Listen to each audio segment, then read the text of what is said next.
Good morning, everyone. The time is now 9:30. I will call the June 8th, 2021 meeting of the Mill Creek Township Board of Supervisors to order. Would you please rise and join us in the Pledge of Allegiance? I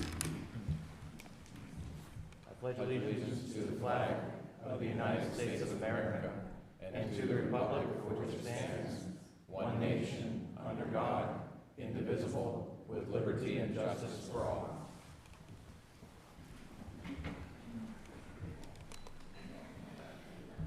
This meeting is being televised live online on YouTube. The link is available at www.millcreektownship.com/meetings. It's also being recorded by WQLN for viewing on Spectrum Channel 1024 and on YouTube.com with closed captioning.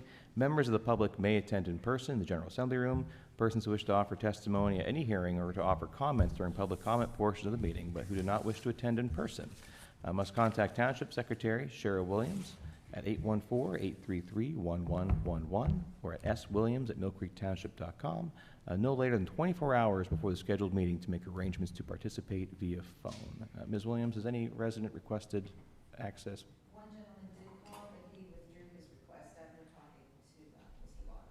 Okay, thank you very much.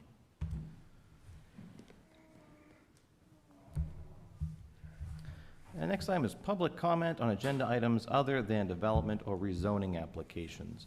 Would anyone care to address the board regarding this morning's agenda? I will note agenda item number 8, petition requesting a change in zoning classification. The formal public hearing for that was opened and closed on May 11th. So if anyone would like to address the board regarding agenda item 8, now would be the time. If you have any additional questions or comments regarding agenda item number 8.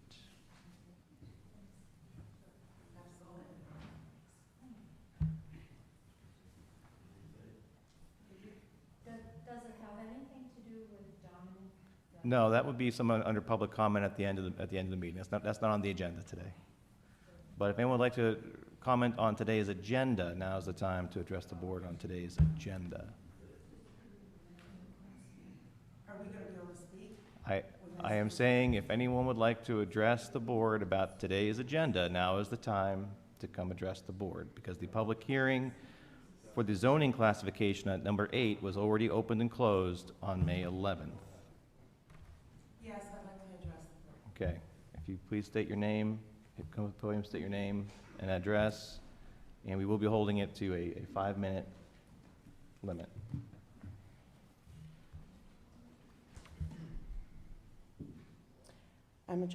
My name is Debbie Benny, and I live on Wilkins Road.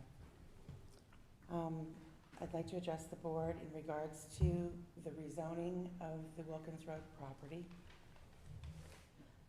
I know that there are a few considerations the municipal law requires you to kind of look at when you're considering the rezoning. And one of those, will the rezoning create a negative traffic issue? Or any environmental issues. And absolutely, this size of high-density residential will devastate the residents that live on Wilkins Road. Average trips per household in this area, when I contacted PennDOT, said average is 9. The lower end of it is 6.8 trips per household. They're not counting Amazon. That puts 800 cars out onto our road. If that's not devastating or a negative impact on us, I don't know what is. Another one of the things they ask you to consider is, does it follow your comprehension plan that you have in place? And again, that is no, it does not follow your comprehension plan. You have on there, and in your comprehension plan, it mentions at least 50 times about high density and where you want the high density and why.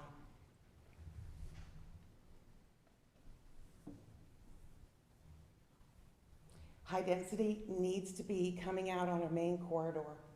In your new plan that you've just approved recently, You have a proposed road coming from Westlake Road down to this property. And I believe with the plan, in the future, you wanted to have access to that property. The way the access should be is out onto Westlake Road, not out onto our road. Please reconsider rezoning this property. It's going to devastate us. It's going to cause us to lose our values of our homes. We already are negatively impacted by the planes and the trains and the fact that now it's a dead-end road. Please, we ask you, all three of you, to vote no today to this rezoning. Thank you.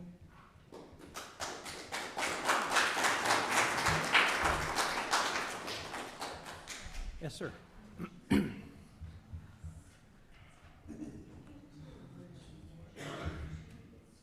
Hi Supervisors, Pete Cabea. I'm on the Mill Creek Planning Committee. I am massively excited about this development. It is going to enhance everybody's property near Wilkins Road. Folks, all right, hold on right now. Hold on right now. Anyone who's going to call out and interrupt the meeting will be asked to leave. So please be respectful of people speaking at the podium. Thank you. I talked to the other commissioners on the Mill Creek Planning Committee and showed them the plan with 2.5 acres of wetlands, 2.5 acres of park, and then the houses they're going to put in the front, which are going to make all of the neighborhood's properties appreciate in value. You don't get many developers that are willing to put their money into the Mill Creek community to make all of your properties of better value. I wish that all three of you would please vote in favor of this. I think it's a spectacular idea, and it's going to enhance Mill Creek. Thank you. Would anyone else care to address the board this morning regarding today's agenda?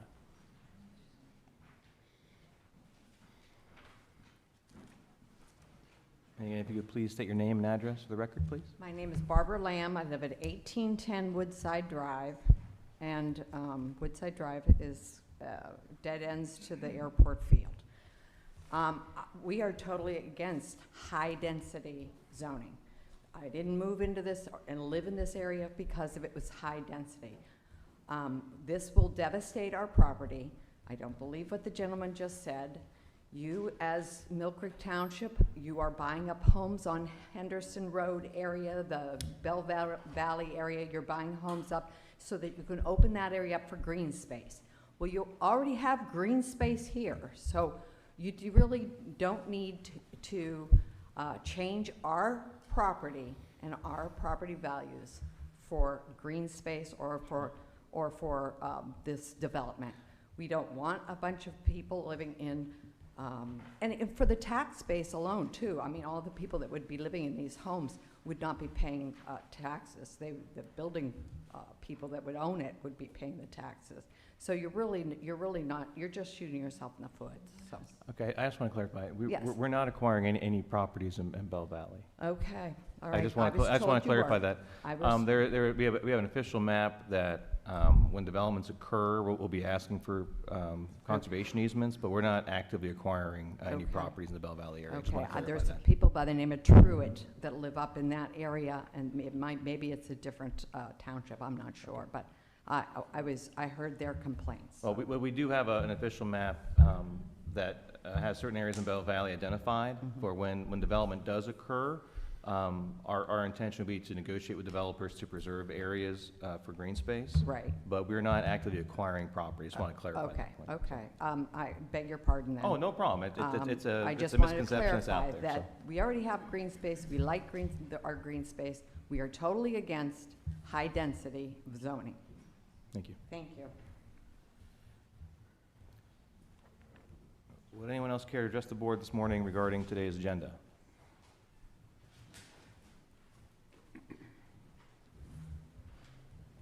And if you please state your name and address for the record. Yep, good morning, Supervisors. My name is Jake Binney. I live at 1758 Wilkins Road, right across the street where this development is going to go in. I'm not gonna stand up here and give you my opinion, because opinions are nothing. Facts are truth. And what Pete Cabea had to say was nothing but an opinion. What Debbie Binney and a lot of other people here, they've brought you facts, ordinances, numbers, traffic information. You can't, that's not an opinion, that's just truth. So I'd like you guys to really take that into consideration when you guys vote on this. Please vote no. The traffic on a dead-end road, you're gonna need to I wonder where your traffic engineer is and what your traffic engineer has to say about this development going on Wilkins Road. I mean, you have a single-family residential neighborhood that's going to be sharing a road with a high-density development. Your traffic engineer is gonna tell you that, I can't say what they're gonna tell you, but I'm gonna say that it's probably going to cause a lot of problems at Wilkins and Route 5. Please vote no to this, thank you. Thank you. Thank you.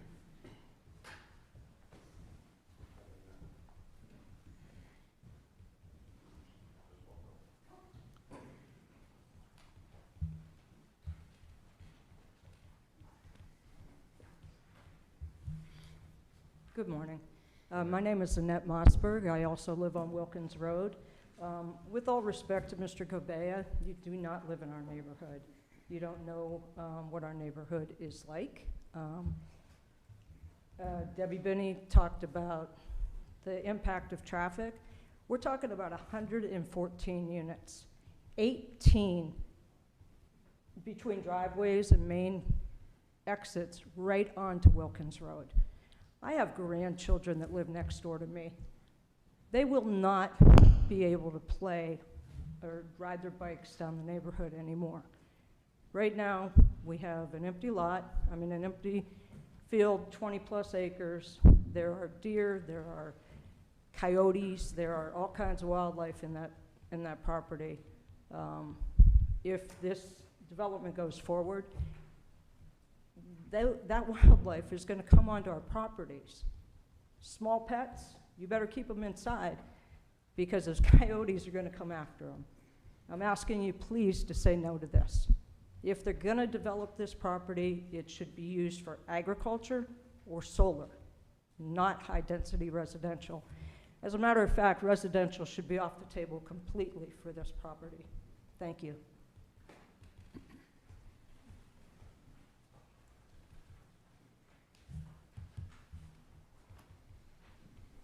My name is Guy Iuliano. Good morning, supervisors, guests, and neighbors at Wilkins.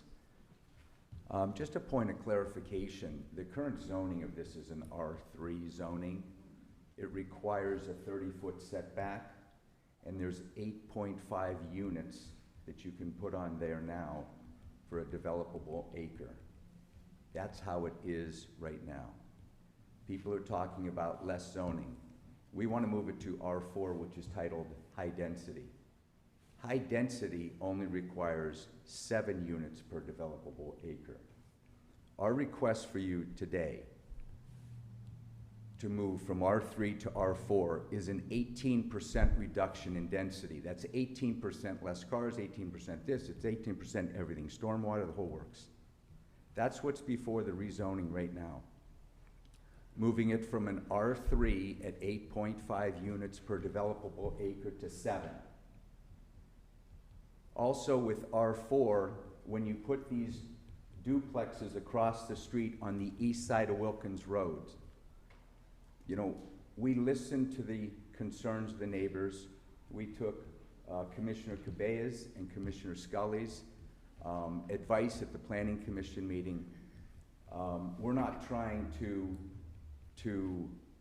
deteriorate anybody's property values. The properties that we have developed in Mill Creek and Fairview have all been accepted. We're very conscientious developers. We listen to the neighbors. We try and incorporate your thoughts. We put these duplexes on the east side of Wilkins Road so that these one-story ranch units would transition in a more neighborhood-like setting. So they're not looking at a 3-story townhome. Those townhomes were pushed back and perpendicular to Wilkins Road to allow for more privacy. So when people are talking about density, density, and high density, R4 is titled high density. It is not, it's less dense than the current zoning of R3. That's just a fact. What's before us today is our application for you to move it from 8.5 units per developable acre to a less dense 7.0 units. That's what we're asking for. That's what the zoning reapplication is. When we went in front of the Planning Commission, we tried to talk about this, but people didn't understand that, so we developed a concept plan. And that concept plan was to help you understand the back wooded area, the 2.4 acres or 3 acres, we're gonna leave undisturbed, untouched, on everything. It is what it is. And that's because of the wildlife and some of the concerns that we heard. The open green space area and recreational space area that's in the middle of the concept plan. Once again, it's for picnicking, it's open recreational space. This plan has a lot of thought into it, and we've taken a lot of the comments of the neighbors into this plan. We're just trying to meet somebody halfway. Mr. Martin from the Airport Authority is going to sell this property. You can determine what you want to do. Currently, you can put mobile homes there. You can change it to an R4, which would allow some townhouses there. And we've transitioned that, tried to buffer that. You can put industrial space there. I just don't see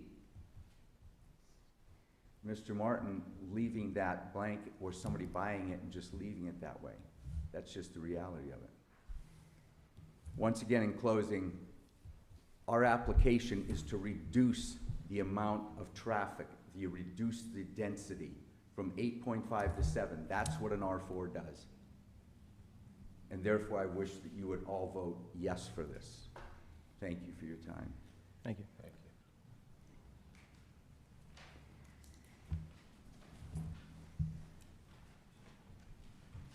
My name is Scott Swift. I live at 1748 Wilkins Road, directly across from one of the entrances. That will be the main entrance, one of the two main entrances. That is directly in line with my home and my driveway. And all of this traffic is going to, all their lights, everything, I won't even be able to back out of my driveway, I believe. I won't rehash everything everyone else has said, but I do believe that you should all vote no for this. Thank you.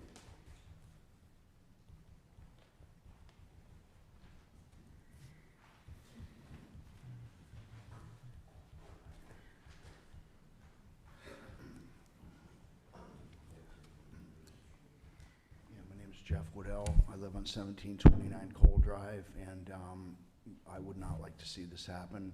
The increase in traffic, it's nice the way it is now. You have an open field. Please leave it the way it is. Green space would be nice. Thank you. Anything but apartments. Please don't do this. Thank you for your time.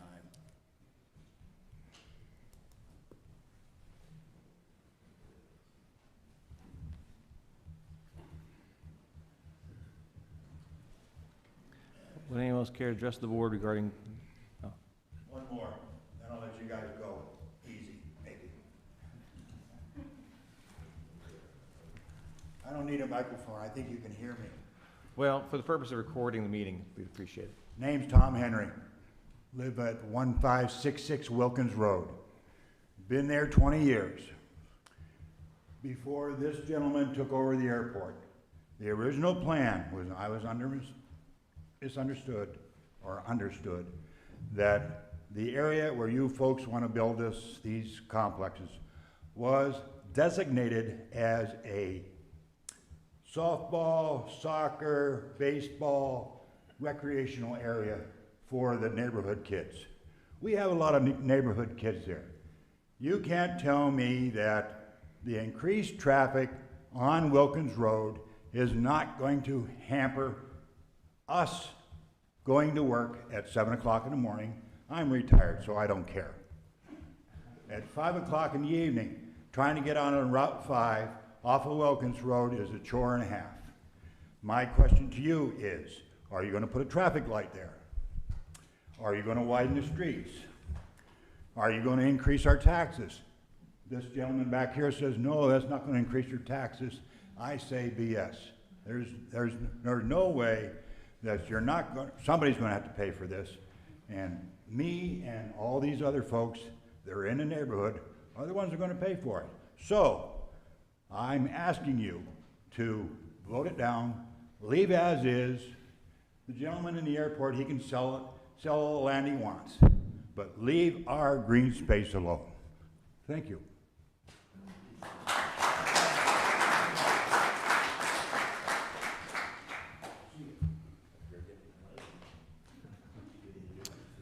Thank you, sir. Would anyone else care to address the board regarding this morning's agenda?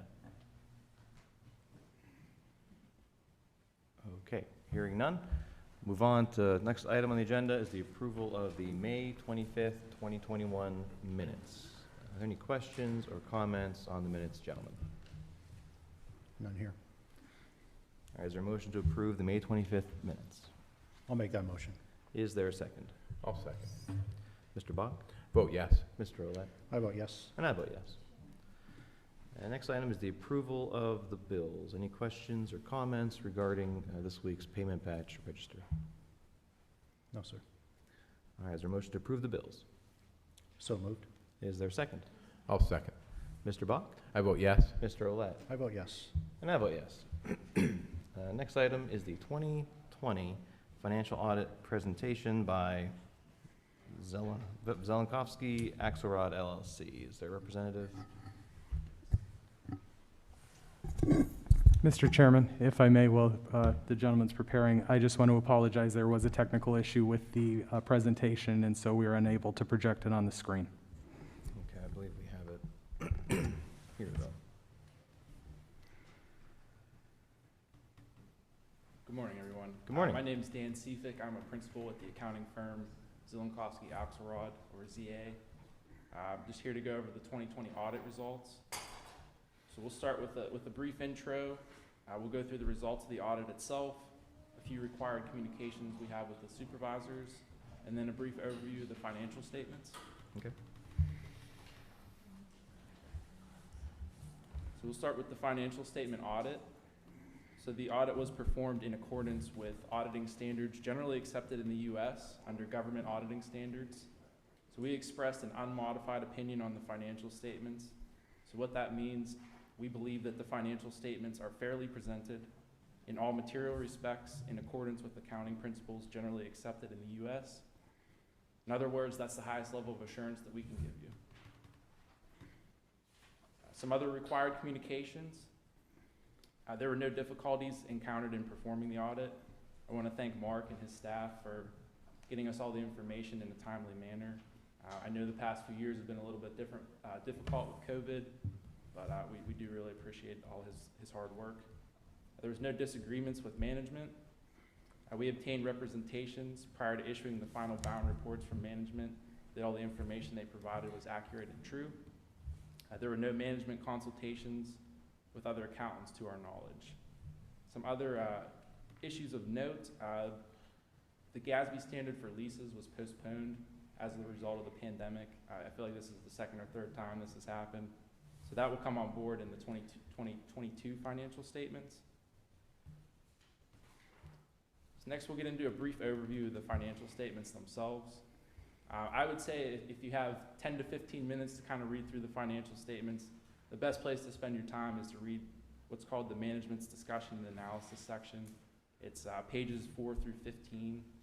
Gives you a nice year-to-year comparison, as well as some highlights that are probably most pertinent to the average reader. So in comparison of the government-wide results between 2019 and 2020, overall assets increased by about 7.6 million. Liabilities, on the other hand, decreased by about 1.4 million. The increase in assets and decrease in liabilities can be attributed mostly to above average investment performance in 2020. The increasing value of the investments also impacted the township's net pension liability. It actually became a net pension asset this year due to the strong performance, which is always good news. And then on the other hand, business type activities or what's also known as the sewer fund. Their total assets increased by about 2.2%, and on the other hand, liabilities increased by about 12.9%. Page 14 in the financial statements, if you get a chance to look through those, that compares your governmental fund revenues and expenditures from year to year. So that would be your general fund, capital project fund, things of those nature. Revenues decreased by about $800,000 or 2.5%. That was primarily due to a decrease in intergovernmental revenues and charges for services. I believe that's to be expected as a result of COVID. When COVID first hit, there were fears that the declines in revenues could hit as high as 10%. So this is relatively good news. And then expenditures, on the other hand, they increased by about $2.8 million, or roughly 10%. The main factor for this increase was capital projects for the year. Also, some general government services increased, but primarily that was due to capital projects. So pages 18 and 20, this is where your general fund is. This is the most important fund that most of the rating agencies and things of that nature care about. The general fund did have a net income of around $750,000. Fund balance at the end of the year was approximately $36 million, which with 11.4 being unassigned. So one of the important things that Moody's, one of the rating agencies, likes to look at is the budgetary cushion ratio. And what that is your unassigned fund balance divided by your annual revenues. So they like to see it in around the 10% range. The townships was around 37, so that's very strong.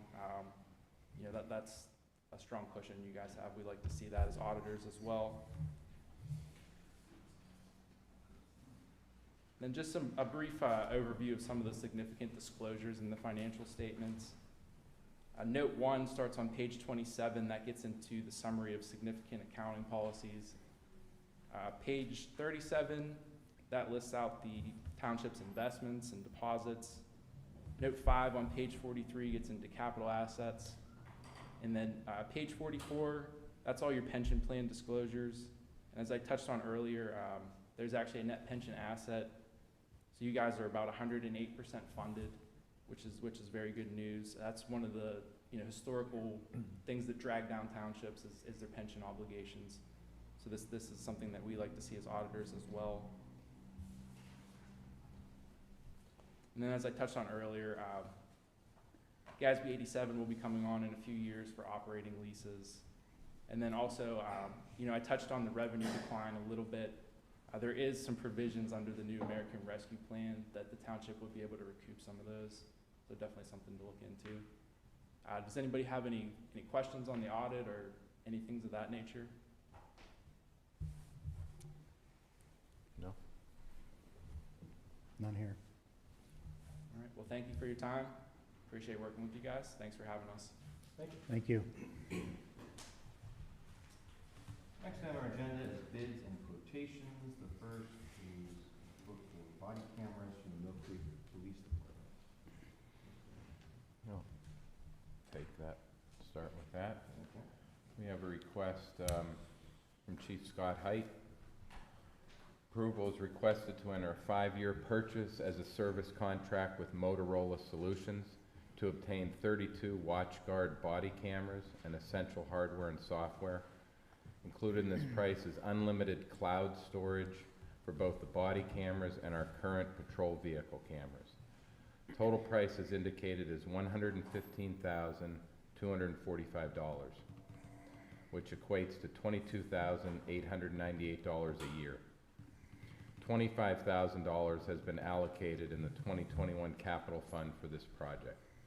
The department is also eligible for up to $21,462.50 in matching funds by the U.S. Department of Justice through a grant obtained by the Pennsylvania Commission on Crime and Delinquency. The price is a CoStar's price under CoStar's contract 012-073. This has been in the works for several years. I've been conferring with the chief on getting our department outfitted with body cameras. The City of Erie Police recently entered into a contract for this. And this is pretty much the wave of the future in law enforcement. When you have a large department such as ours, body cameras have a lot of positive attributes to them. And so our department, after, like I said, several years of thought on this, has decided to hopefully outfit our officers per capita with these body cameras through WatchGuard, which is our current vendor for the police camera in the patrol vehicles, which we've had for many years. So I think this is a good thing. I think it's a positive thing. It's an expensive undertaking, but it's, I think, one of the positive and necessary things moving forward with the department. So I'd like to make a motion for approval for this CoStar's contract for the body cameras for the police department. Any questions or comments from the board? Nothing here. I do agree. This is a very worthwhile program for our department and for the town. Okay, any additional comments, Mr. Shaw? No. Nothing on my end. Okay, we have a motion. Is there a second? I'll second. Mr. Bach? I vote yes. Mr. Olet? I vote yes. And I vote yes. And next item is the Asbury and Bell Valley Court resurfacing bid announcement and award for the Parks and Recreation Department. Mr. Olet? I can take that. Unless, Okay. Gary, were you going to? Okay. The Parks and Recreation Department is requesting the award of the bid received for the Asbury Park and Bell Valley Park Athletic Court resurfacing. Bids for the resurfacing were opened on May 27th of this year. There was only one bid received for this project, and that was from Lindy Paving Company at a price of $71,159.50. This is under the engineer's estimate of the project cost of $75,000. Project was allotted for in the Parks and Recreation Capital Improvement Budget. The contract includes resurfacing the tennis court at Asbury Park for future pickleball courts and the resurfacing and rebuilding of the basketball court at Bell Valley Park. So I would recommend the approval of the award of the bid to Lindy Paving for $71,159.50. I'll do that in the form of a motion. Okay, thank you. Any questions or comments from the board? Were there any other bids, Dan, or? No, they were the sole bidder. Okay, thank you. All right, we have a motion. Is there a second? I'll second. All right, Mr. Bach? I vote yes. Mr. Olet? I vote yes. And I vote yes. Next item is petition requesting a change in zoning classification, which is tabled from May 11th, 2021. NLA 4 Real Estate Holdings LLC for property located at Wilkins Road, now zoned R3 medium residential, asking for the property to be classified as R4 high-density residential. Gentlemen, as recall, we held a hearing on this matter on May 11th. The Planning Commission had previously heard the matter, and we heard questions and comments from the public today. Is there any further discussion from the board before I call for a vote?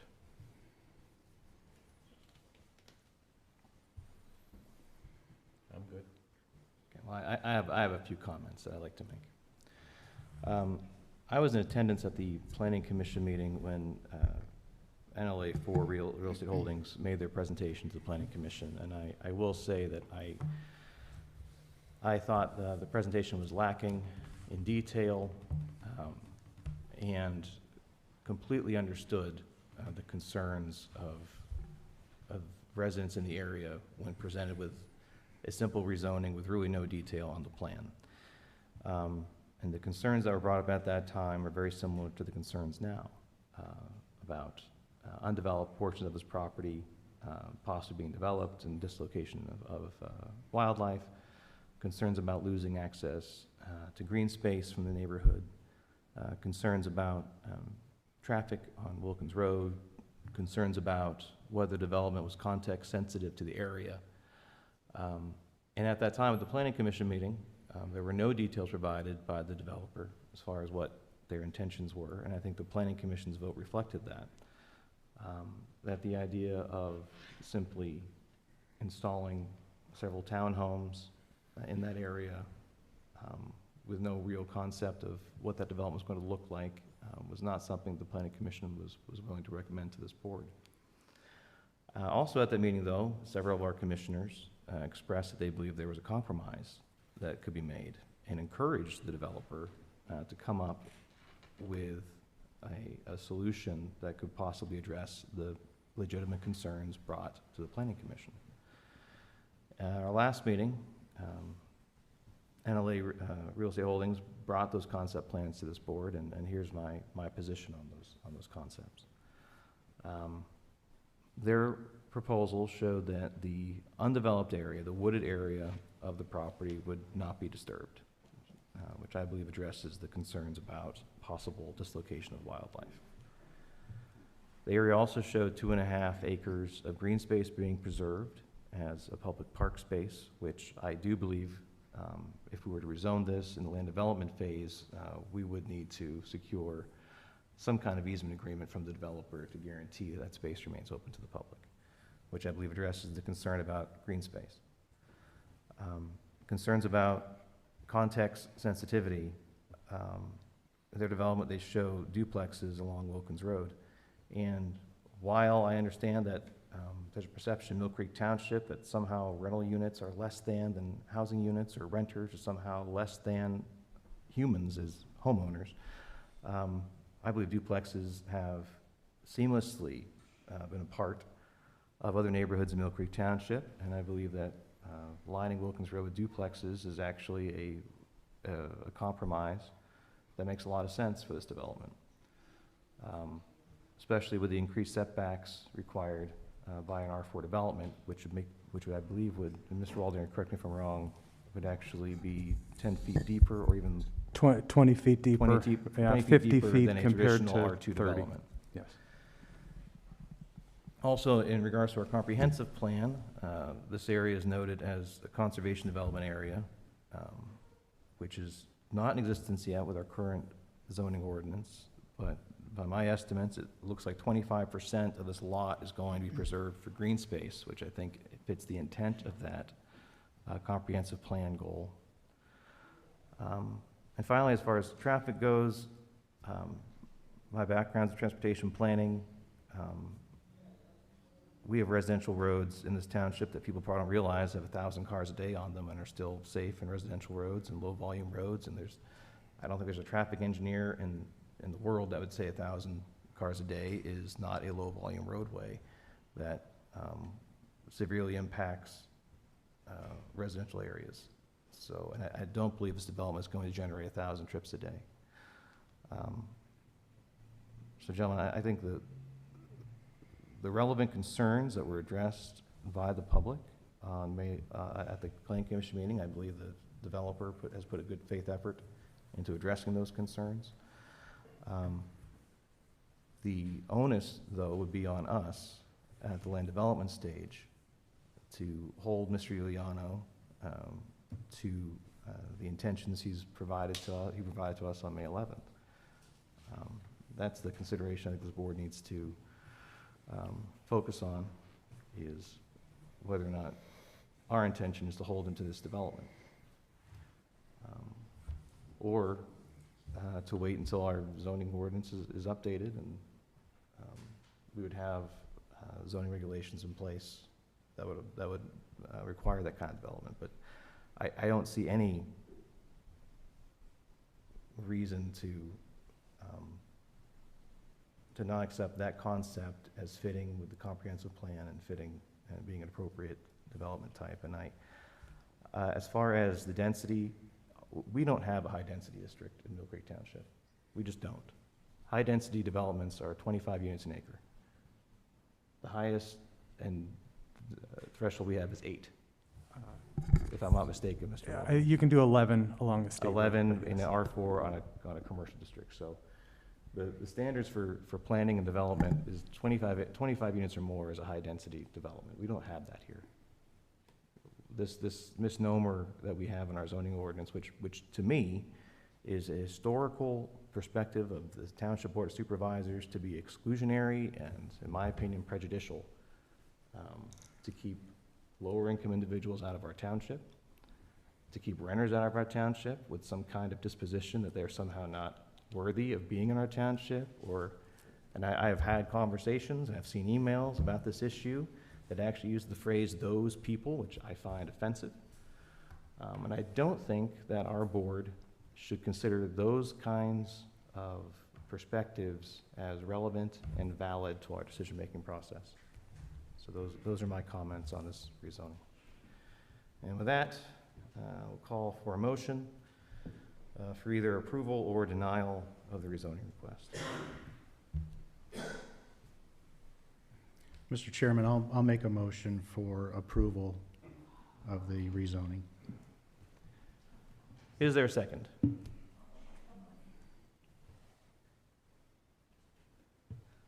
I'll second the motion. Call for a vote. Mr. Bach? I vote no. Mr. Roulette? I vote yes. And I vote yes.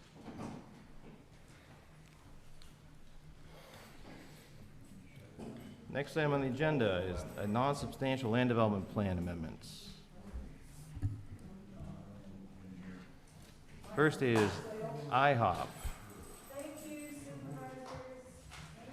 See you at the poll. My house, just so everybody knows, I'll be running against Dan Olet. Should have advertised it. I hope they move into your neighborhood. Okay. My point exactly.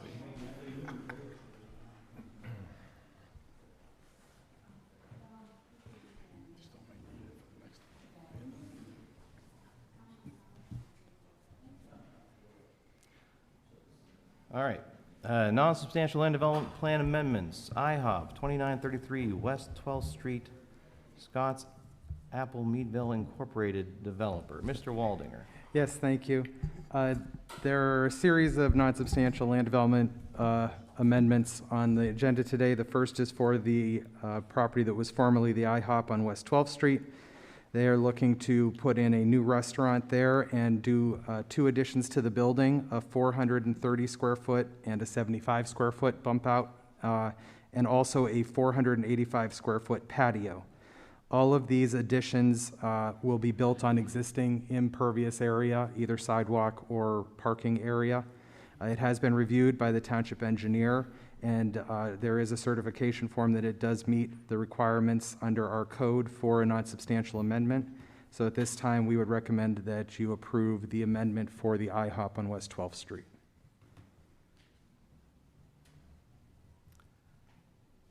Thank you, Mr. Waldinger.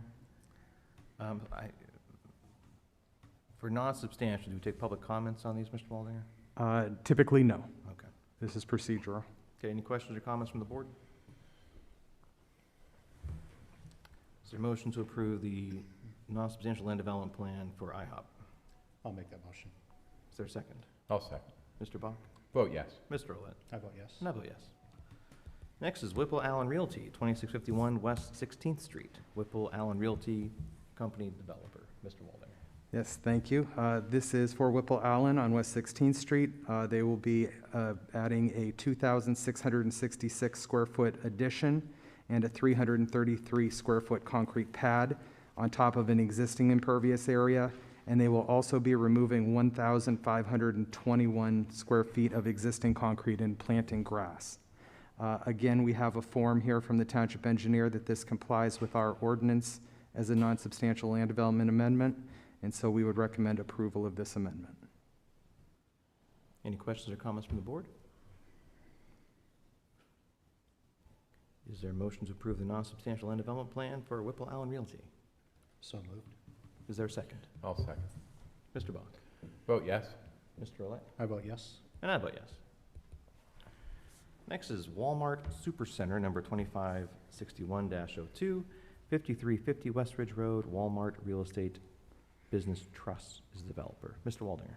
Yes, thank you. Walmart on West Ridge Road is looking to construct a 47 foot 4-inch by 71 foot canopy over an existing impervious area. I believe it's for their garden center. Again, there is a form here from the township engineer stating that this meets our requirements as a non-substantial land development amendment, and so at this time, we'd recommend approval. Any questions or comments from the board? Okay, is there a motion to approve the non-substantial land development amendment for Walmart Supercenter? So moved. Is there a second? Second here. Mr. Bach? Vote yes. Mr. Olet? I vote yes. And I vote yes. Next item is the Country Fair Store number 40, 2617 West 26th Street.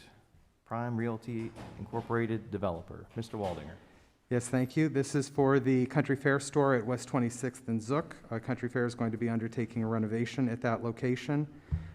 They are going to construct a 217 square foot front addition and a 351 square foot cooler along the west edge of the building. They will also be changing the sidewalk that's installed along the edges of the building. We do have a form here from the township engineer that this meets the requirements of our ordinance. One thing to note on this, the original plan submitted did eliminate 2 of the existing parking spaces, and we had them reestablish those spaces to make sure that it complied. So at this time, I'd recommend that we approve this non-substantial land development plan for Country Fair. Okay. Any questions or comments from the board?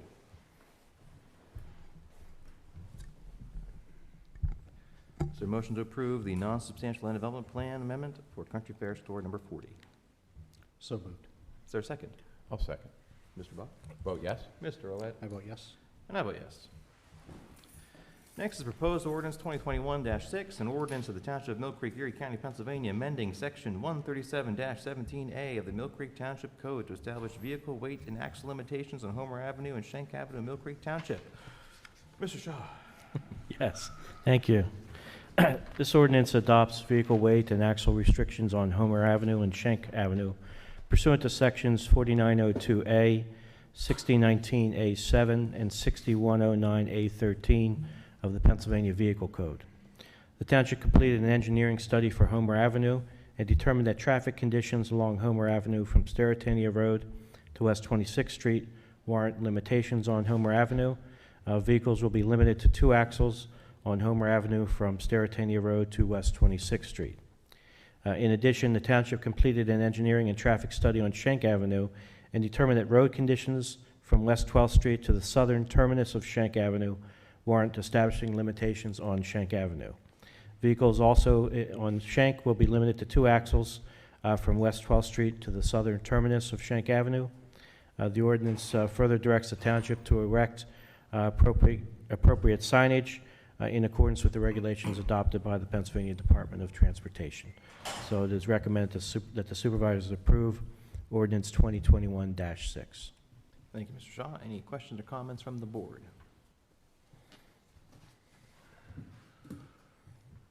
I just want to thank Matt Waldinger and his team and engineering and Sokol for helping us find a way to kind of resolve that issue for our residents on those streets to try and get those tractor trailers off those residential streets. So thank you very much.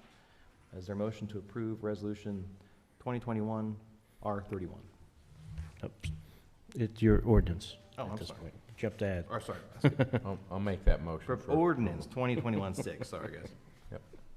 I'll make that motion, John. Is there a second? I'll second. Mr. Buck. Vote yes. Mr. Olet. I vote yes. And I vote yes. Now, resolution 2021 R31. A resolution pursuant to resolution 2015 R20 in the Municipal Records Manual to approve proposed disposition of certain township records.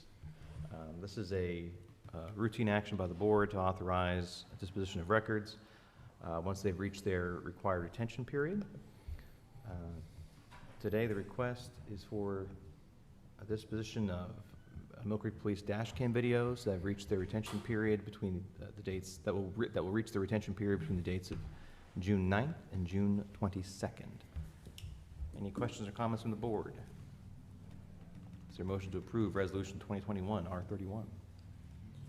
I'll make that motion, John. Is there a second? I'll second. Mr. Bach. Vote yes. Mr. Olet. I vote yes. I vote yes. Next is resolution 2021 R32, a resolution amending resolution 2021 R20 relating to modifications to Mill Creek Township sanitary sewer system triggered by a PennDOT road project on State Route 4015, also known as Zook Road. Mr. Olet, Mr. Waldinger, Mr. I'll take that. Back on March 23 of 2021, the board approved Resolution 2021-R20, which authorized entering into 2 agreements with PennDOT relating to work that PennDOT will be doing on Zook Road that primarily will require a realignment of the township's sanitary sewer system in that location. As part of that work, the township was going to be supplying some materials for PennDOT. Recently, PennDOT has come back to us indicating that it will not need the materials that the township was going to supply, and as it will be included in PennDOT's contract. As a result, only one PennDOT agreement is needed, and PennDOT asked that we amend our resolution to account for that.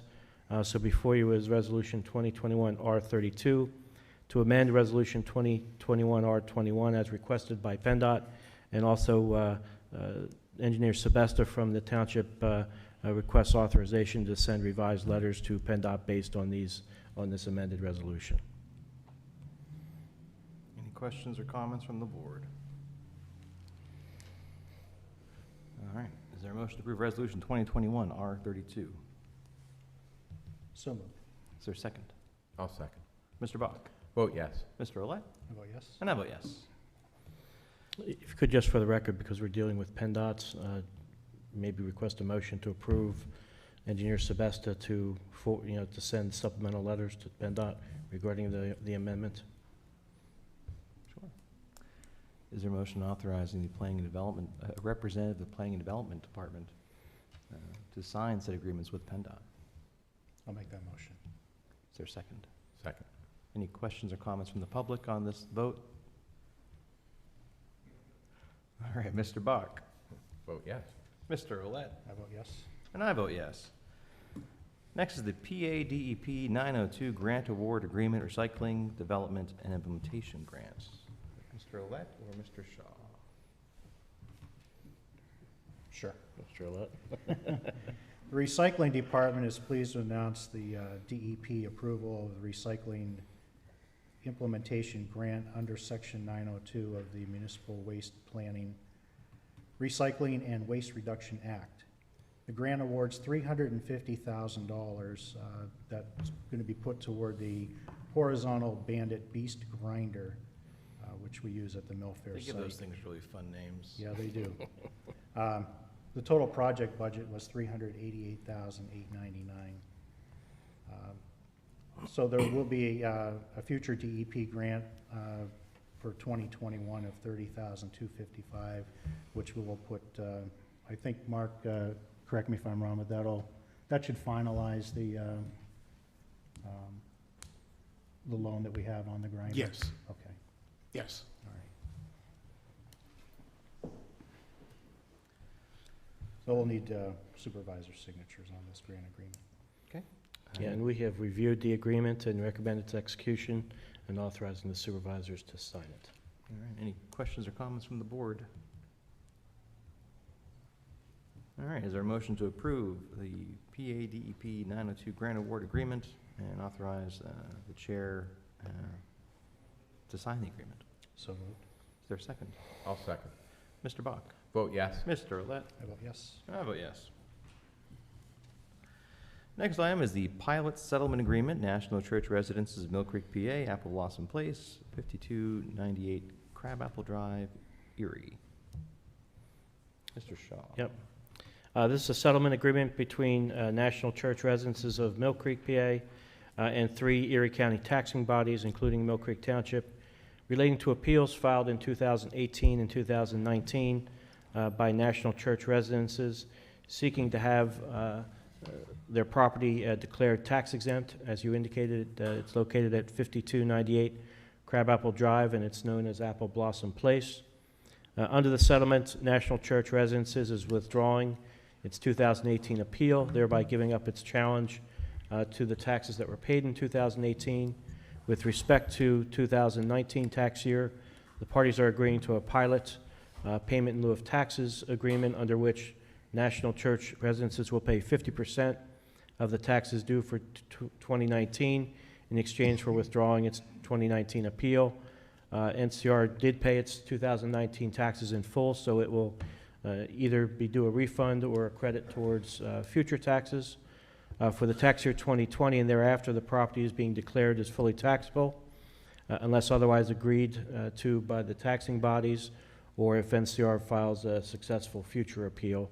I note that there does remain a case filed by National Church Residences regarding the actual tax assessment value that is still pending.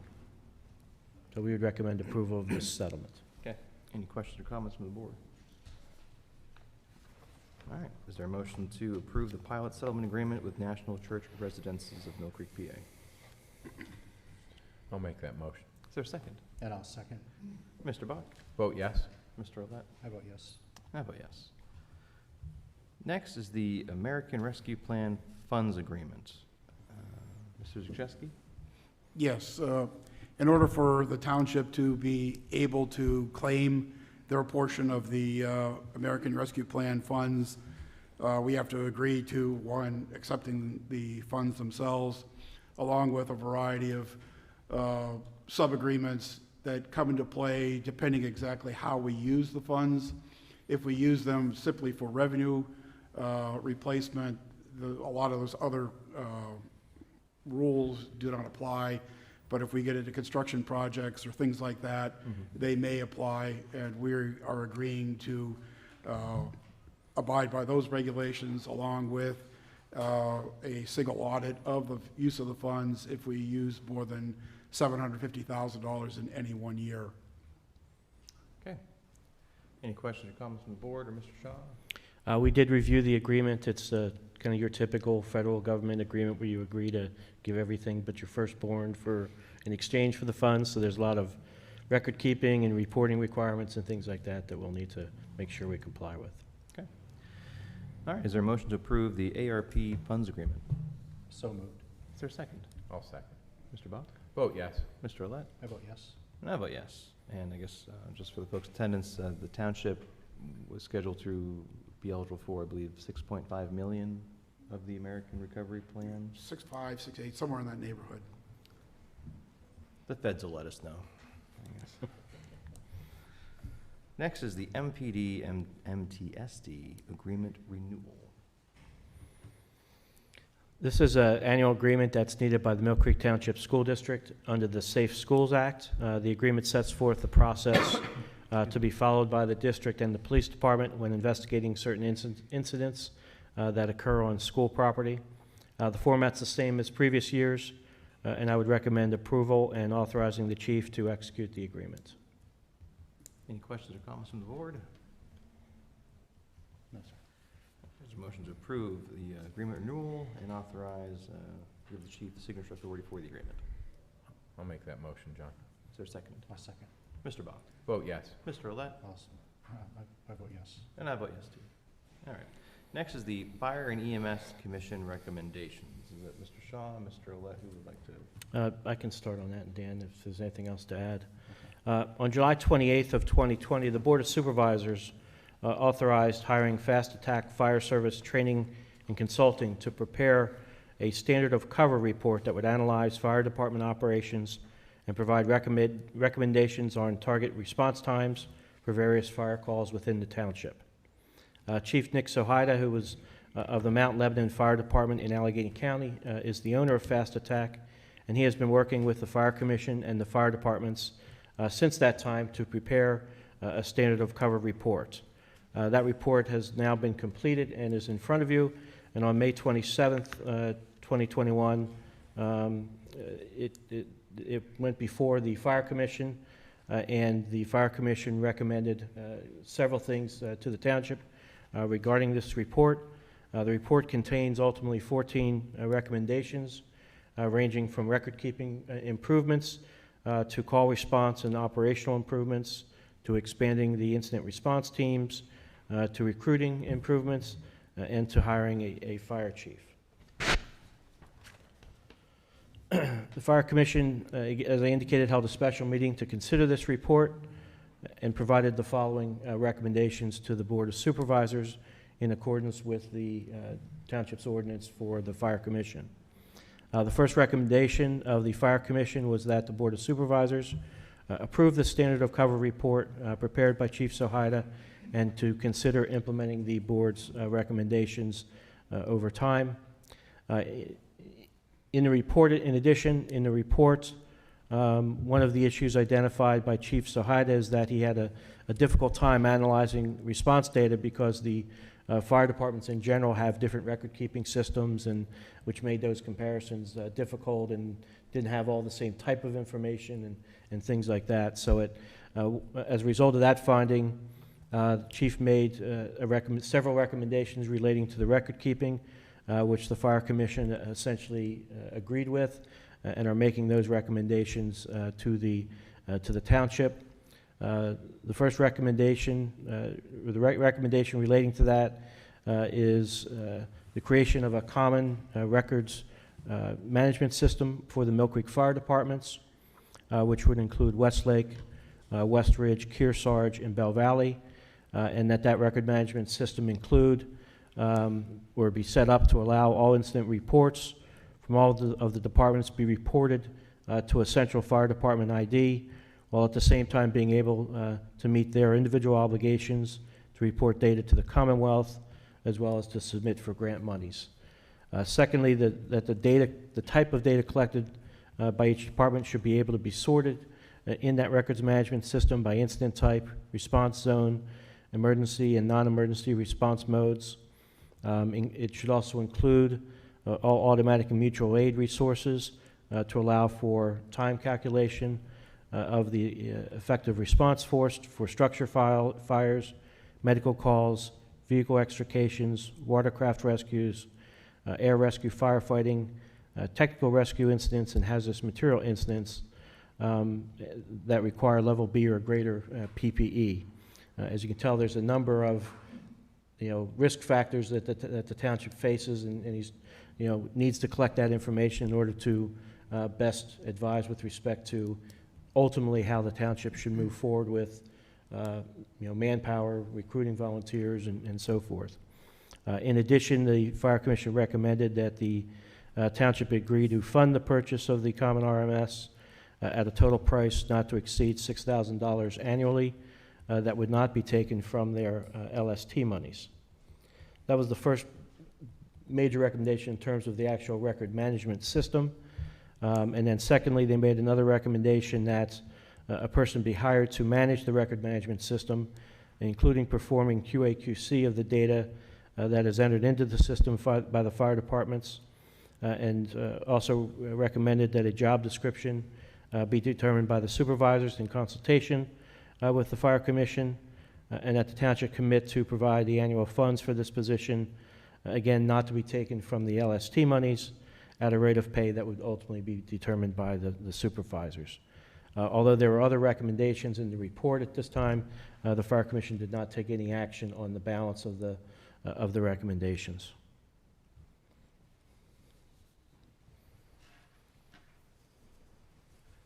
Any questions or comments from the board?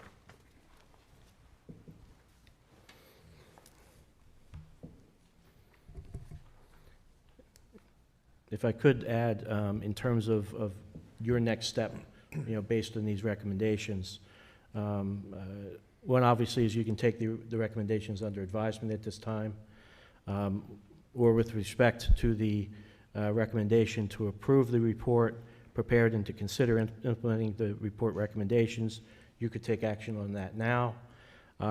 With respect to the balance of the recommendations relating to the record management system, or any other recommendations that are in the report, those would need to be under an ordinance, because the ordinance under the second-class township code is where you get the authority to direct fire departments to take certain actions.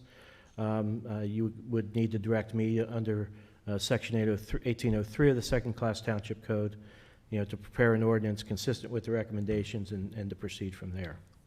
Thank you, Mr. Shaw. I'm not sure about adopting the report, as it's not a comprehensive plan. We don't typically adopt those things, I don't believe. And I guess I'm a little unclear. The commission would like us to adopt the whole report, but is only recommending we take action on some of the recommendations from the report. I think they're looking for simply to approve the report, and then, they're only recommending certain recommendations at this point, in part because some of the other recommendations are more, some are short-term, some are long-term, The three that, And this report was actually paid for by the township, correct? correct, yes, It's our report. yes. So, The recommendations that they made with respect to the record management system were kind of viewed as low-hanging fruit that could be easily, pursued, and it's important, because Right. the chief was not all that comfortable with the type of data he received, and he did the best he could with what he got, but there are significant improvements that could be made. well, Mr. I think item B, as you're referencing, the records management system, amending our regulatory ordinances to require a common system, and then I believe you have an additional note that we should require departments to provide that information to the township. I think that's appropriate, and I think it's something that we probably ought to direct you to do today. Items C and D, I think, are appropriate things to undertake, but I'm a little hesitant to commit to, our LST funds are taxes that are collected specifically to go towards public safety purposes. So the idea that we would use general funds to fund these public safety when we're specifically taxing residents, LST funds, for public safety, I don't understand the rationale of not utilizing LST for that, but I recognize the need to have that position, so. I think they're not suggesting don't use LST funds, but don't use their LST funds. Right, well, there is no their LST funds, I think, is the issue. There's no their LST funds, there's the public's LST that is part of the public treasury and not dedicated. But that might be a semantics thing, I suppose. Any other questions or comments from the board? Well, I would ask for a motion to authorize Mr. Shaw to develop an ordinance related to the reporting manager systems. That would be item B and C. I'm sorry, B and E on this recommendation, unless someone would prefer to make a motion for something else. But that's what I think would be appropriate next step for us. I think that would be fair at this meeting, then perhaps by next meeting, we'll be prepared to act further. But I'll make that motion for items B and E, we have the solicitor draw up an ordinance to that effect. Okay. Is there a second? I'll second that. All right. This was not specifically on the agenda, so any questions or comments from the public on the action we're about to take? Okay. With that, I'll call for a vote. Mr. Bach? Vote yes. Mr. Olet? I vote yes. And I vote yes. Next is a street light install request. Received a notice from Gail Jers, our street light administrator. Approval is requested to install 10 100-watt high-pressure sodium vapor lights on 16-foot fabricated colonial-style poles. Representing the majority owner is Renard Peck Real Estate. Has signed Phase 1 and Phase 2 of the development petition. So this would be to install streetlights on Whispering Woods Phase 7C along Mystic Ridge. Any questions or comments from the board? Okay, is there a motion to approve the streetlight installation request? So moved. Okay, I'll second. Okay, Mr. Bach? Vote yes. Mr. Olet? I vote yes. I vote yes. Communications. Mr. Duchesky, anything to share with the board this morning? Just want to note that online payments are going on smoothly and swimmingly with the streetlight assessments. We Really? had 87 of them last night alone, so it's a lot of volume, but it's a big plus, I think. All right, thank you, Mr. Duchesky. Hiring requests, Parks and Recreation Department and Public Services. Mr. Olet. Yes, request from Ashley Marsteller. We have some seasonal and recreation positions to approve today. Volunteers, and most of these positions are lifeguard and lifeguard supervisors. And we have one reclassification of an employee from seasonal to part-time labor in the maintenance division at a rate of $12 an hour. Most of these other rates go from anywhere from $9.50 to $12.25 an hour. So there are about 10 positions all told for approval. I'll do that in the form of a motion. All right, any questions or comments from the board? Is there a second? My question is, do the lifeguards at the Bell Valley pool have experience with animals? Just a question. They may need that. Agree, disagree? All right. Is there a second? I'll second. Mr. Bach? Vote yes. Mr. Olet? I vote yes. And I vote yes. Next item is a hiring request at the Milfair Compost Center. Yes. Public Services would like to hire Alexander Maraldi as a part-time laborer at Milfair Compost Center at an hourly wage of $12 an hour per the 2021 part-time hourly wage schedule. Alexander will work between 18 and 28 hours a week. His start date would be Wednesday, June 9th.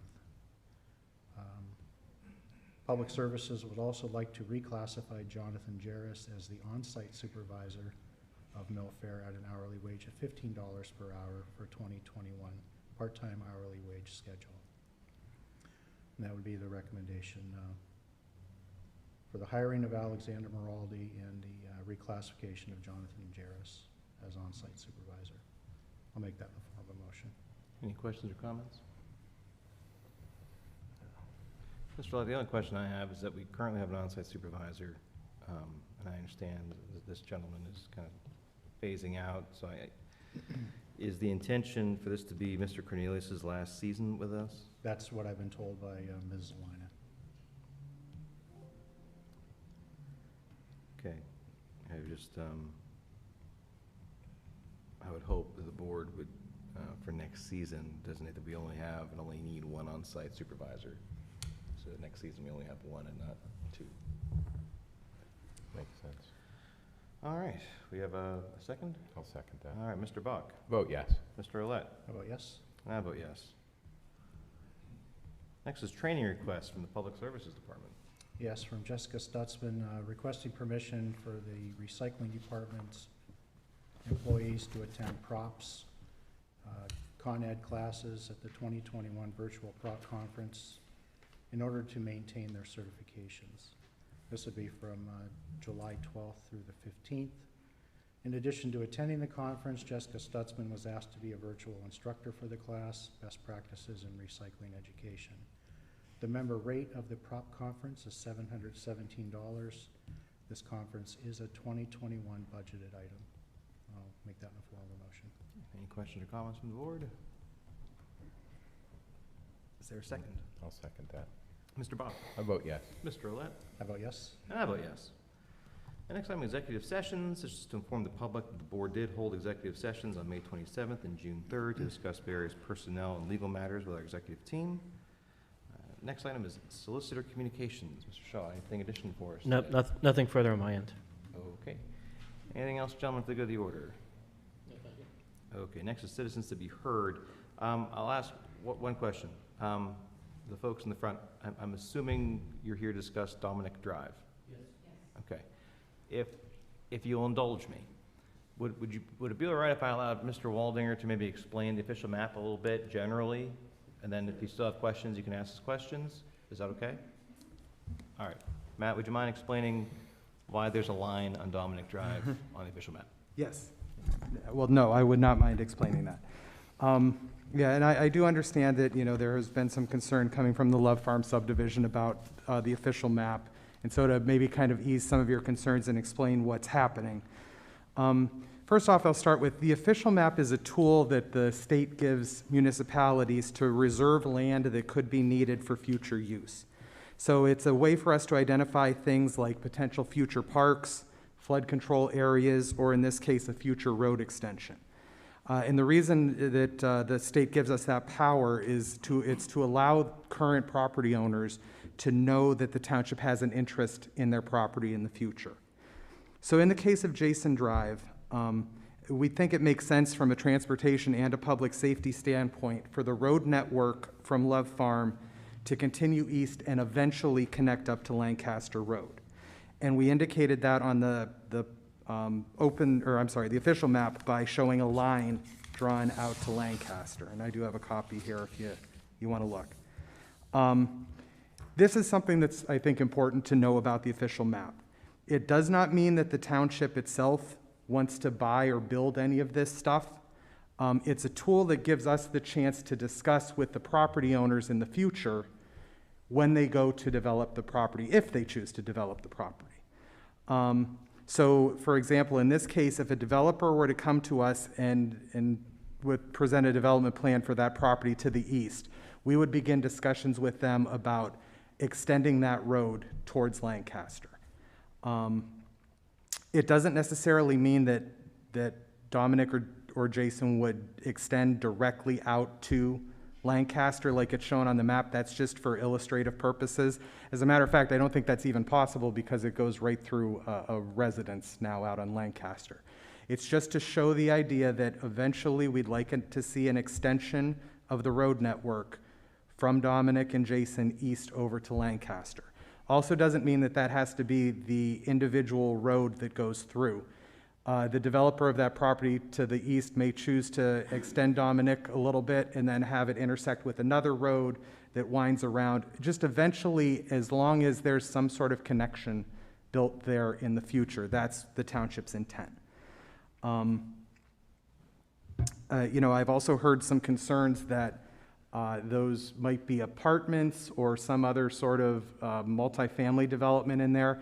As that property sits today, it's zoned rural residential. The only thing that's permitted to be built there at this time are single-family homes on single lots. So if that were to be developed, it would have to be subdivided so that each lot or each home had an individual lot. And as being zoned rural residential, those properties or those lots would actually have to be larger than the ones in Love Farm. They'd have to be at 100 feet wide by 150 feet deep at a minimum to meet the current zoning for that property. So just wanted to explain that to you. We're here to answer your questions or hear your concerns now, but I just wanted to let you know that. Yes. Yeah. Well, so I just wanted to just kind of point out that, to sum up, we as a board don't have any intention of acquiring property or building a road at this time. It's really a planning tool, so if some developer were to come in and propose a development in the area, we have grounds to negotiate with them as far as the alignment of the roadway to try and increase east-west connectivity in the area. So that's the intent of that, is to give us the ability to negotiate with possible future developers to ensure that there's actually connectivity in the area instead of just a bunch of cul-de-sacs that really it can be detrimental to public safety issues and those sorts of things. So that's. Well, one cannot. Excuse me, ma'am, if you could maybe come up to the podium and give us your name and address. For the record, we need your name and address. Hi, I'm Kathy Pulaski. I live at 5123 South Jared Court, right in the center of Love Farm, so that none of this really can affect me. There was planning in that. I can't help but notice, though, there seems to be a correlation between the sudden appearance of this tentative road and the property for sale that used to belong to Pastores. It's a very large property. It's 46 acres. What you are saying about developing large estate-type homes, I would presume, with that kind of frontage, it sounds like somebody came to you and said, we want to develop this property, but maybe we need another road access to it as well. And then the second question I have is, we were never, as Love Farm residents, I don't believe, told that that road, that was a road. We were told that that property, that woods right now, was a green space that our development sadly does not have. We have trees on our lot, more trees than we need. The Forest Service has told us they're wonderful, but we work with Jake Thomas Tree Service to keep them healthy. This property behind Jason, if somebody needed a road through there, that would take down a lot of that green space that we have left, and then we have nothing. So if somebody comes to you in the near future and wants to have a development there, please, please think twice about connecting Dominic Drive clear over to Lancaster. That's all. Well, I can tell you that I haven't been approached by anyone from Pastore about that property going for sale or requesting it. But I think the intent of our plan is to try and be proactive so that before developments happen, we can have a little bit of a say in alignments and conservation areas and that sort of thing. But I haven't been approached by anyone about that. But. And if I may just clarify too, the intent of this would be to actually have whoever develops that pay for and build the road. Yeah, oh, go ahead. Yeah, there might be a couple there, you can take them. So the intent would be for whoever is actually doing the development to be the person that pays for and builds the road and then turns it over to the township. That's how the township typically does their development. We don't actually pay to construct roads. We accept roads that are constructed by the developers. That's how the roads came to be in Love Farm. When Molino developed it, they actually built all that and then to our specifications and then turned it over to us once we inspected it. So. Well, and then Matt, I think you brought up that the actual subdivision for that area showed that Dominic Drive was not supposed to be cul-de-saced. The original intention of the developer was to actually have that develop further to the east, I believe. Yeah, well, and as part of our subdivision and land development ordinance, we do require that when roads are built as part of a subdivision, that they are extended to the property line so that they can be extended further in the future when property is developed. So the cul-de-sac that exists at the end of Dominic Drive is technically a temporary cul-de-sac, even though it's asphalted. The developer had to do that in order to get their bond money back. But it can be extended in the future. Okay. And then as far as the question about notification, we held, I think we had 4 public hearings on the official map. I know I tried my best to do a media circuit to get on the news and talk about it. We advertised it in Mill Creek Magazine. I think we had 2 planning commission public hearings, a township meeting, a public hearing, and then we had an open house. So we tried to get the word out to folks. And then as far as like specific notification, any parcel on the official map that was actually identified, the owners of those parcels were certainly notified. So the individuals, when you see that road alignment, any parcel that was adjacent to that road alignment received a specific letter. So we didn't notify a whole area around a parcel, but we did notify specifically parcel owners that were impacted, and we tried our best to get the word out in the media and through our communications to let folks know about those 4 public hearings to take comments, and we had it posted on our website for I think it was 3 months. Well, there's at least 45 days for the required comment period, but it was up before and it's still up now. Yeah. So we tried to spread the word. But anyway, yeah, sir, if you want to give us your name and address.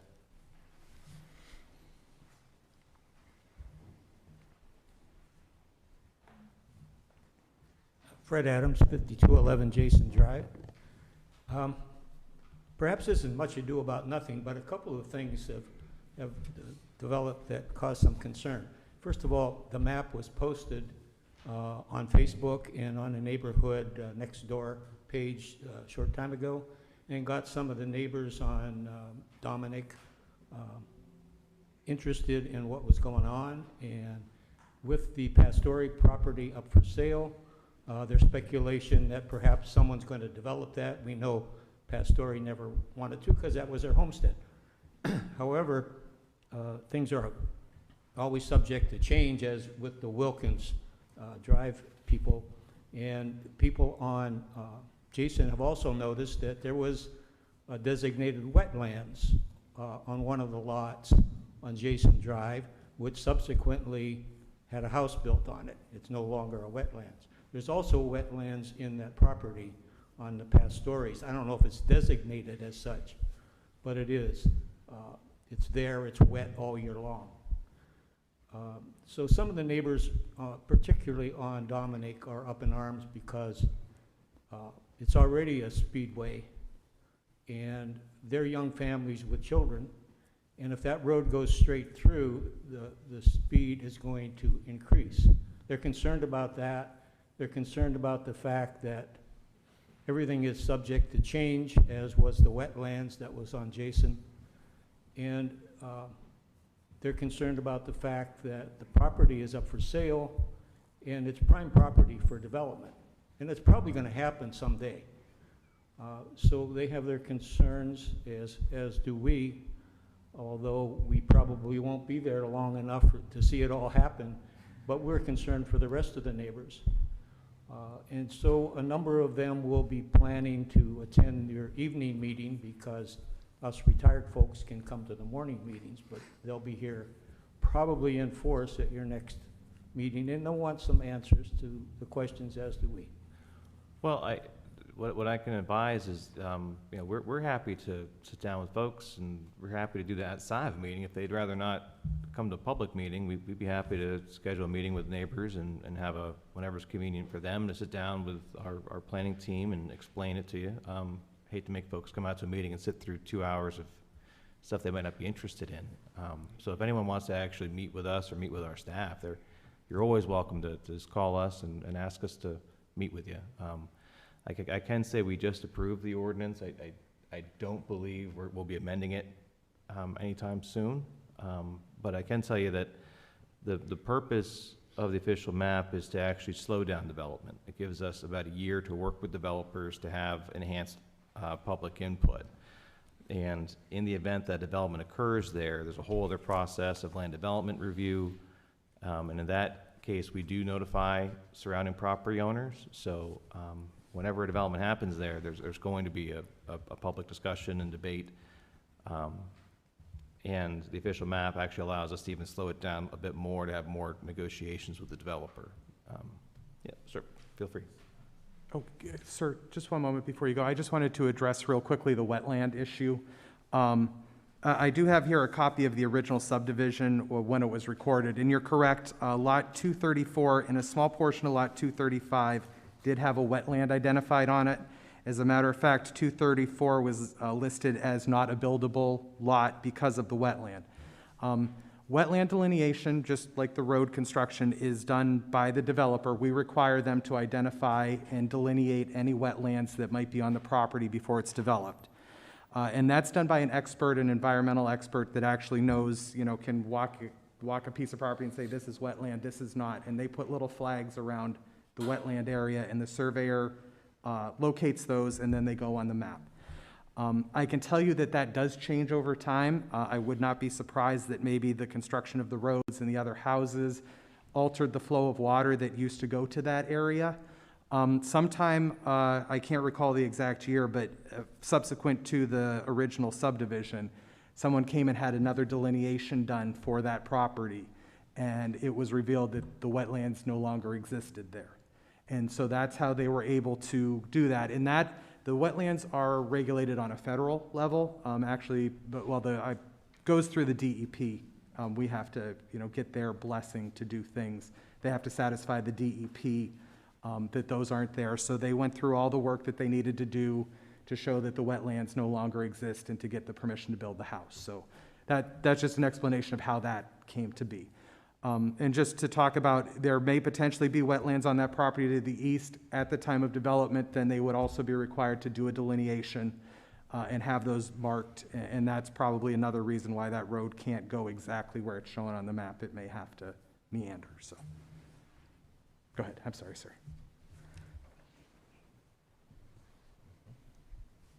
Hi, my name's Rick Stuller.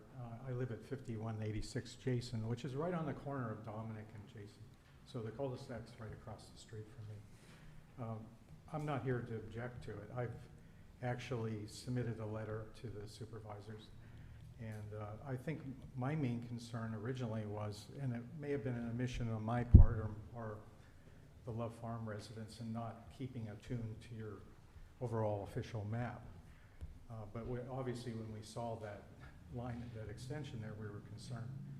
I moved here from Hawaii in 2009, and the realtor at the time for that subdivision that sold me the property, that one of my first questions was, is that cul-de-sac gonna be extended? And I was told, no, I would not have bought the house if that road was gonna be extended, because it seems very safe there, fairly low traffic, although we do have some speeders now and then on Dominic.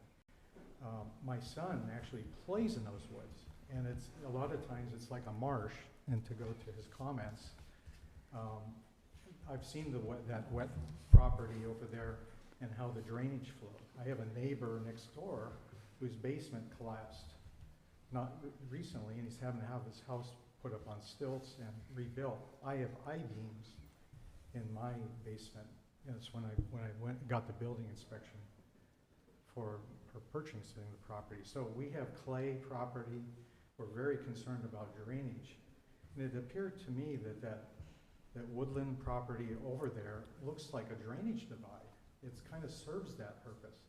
In fact, my neighbor right across the street said when they did put that other house in where the wetland was considered, they abbreviated the lot, but it diverted more water down to him. So now he sees it almost perpetually wet in that area behind his house. And in fact, I had admonished my son to stay out of there sometimes because of the water. So from a planning perspective, going forward, now that we're attuned to this, we would like to have, you know, a public comment periods on the plans, have some input to it, and certainly more awareness in our neighborhood about what's going on. And I think, just as speaking as an example, there's an existing cul-de-sac which is serving another nice purpose right now, and there's a lot of large trucks that have to turn around. And the way Love Farm is organized is it has a series of cul-de-sacs where trucks can turn around. But in our area, that's a key corner, the two intersections of the main streets. And we see big trucks all the time turning around. In fact, the Mill Creek snowplows use it. So overall planning, the consideration how wet it is out in the woods, getting us to be heard going forward so that we have some input about how that street is arranged, if there is one put in or developed, would be something we'd really appreciate. And we will have more people, as Fred said, at the next meeting to just express that concern that we have an input going forward. But that's all I would appeal to you at this time. Okay, well, thank you very much. Thank you. Thank you. And like I said, if anyone wants to, you know, meet with us or schedule a meeting with Mr. Waldinger to kind of get a little more acquainted with the plan, the intentions are, or explanation of what the official map is, like I said, no one has to take up a whole evening to come out and sit through 2 hours of us. We're happy to meet with folks during the day, anytime it's convenient for them, so. Convey that to the rest of the neighbors. Sure, just so they know. They're all working right now. Anyone else care to address the board this morning? Yes, sir. Hi,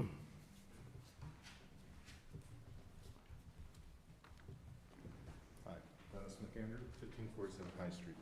I attend a lot of these meetings, and one of the things, just an observation or with all the drama going on, the finance thing, I'm really impressed because like 20 years ago, the township seemed to be like on the verge of running out of funds and all this.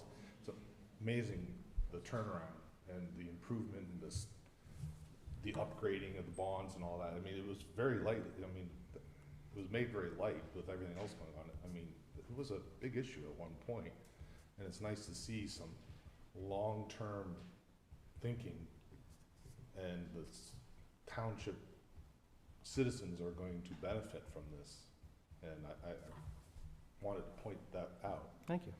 The other question is, and a lot of times the addition or approval of the police cams and stuff, and maybe I apologize if I never heard, but who reviews them?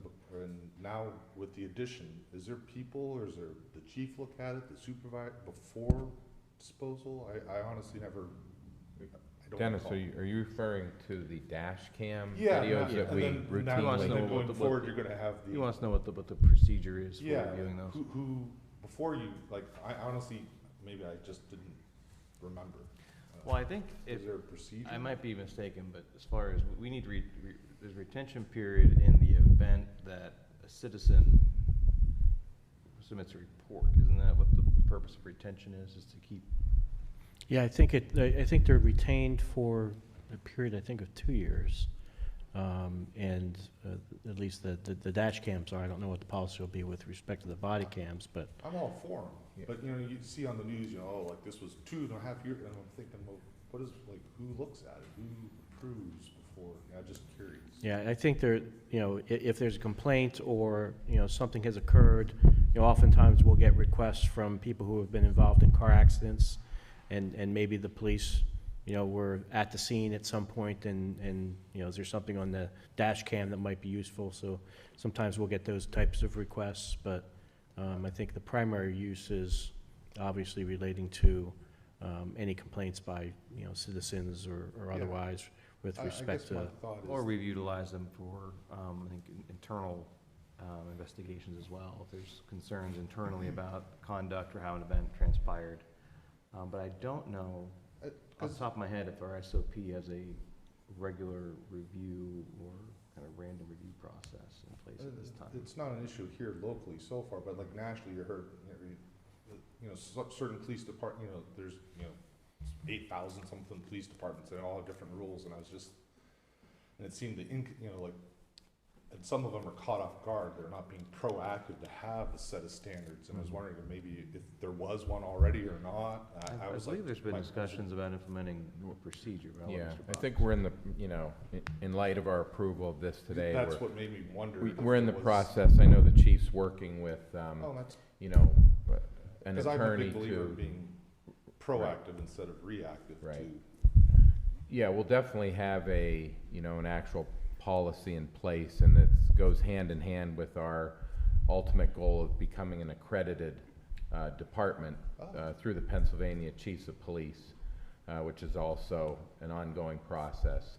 And then there will be a, you know, a supervisor, whether that's a corporal or a sergeant or a lieutenant, you know, one of those ranking officers will, one of his main functions will be to routinely analyze the footage from these for, like Mr. Morgan said, you know, not only internal investigations, but also from a training perspective for ways to improve officer safety. Yeah, no, like I said, I like the dash cam.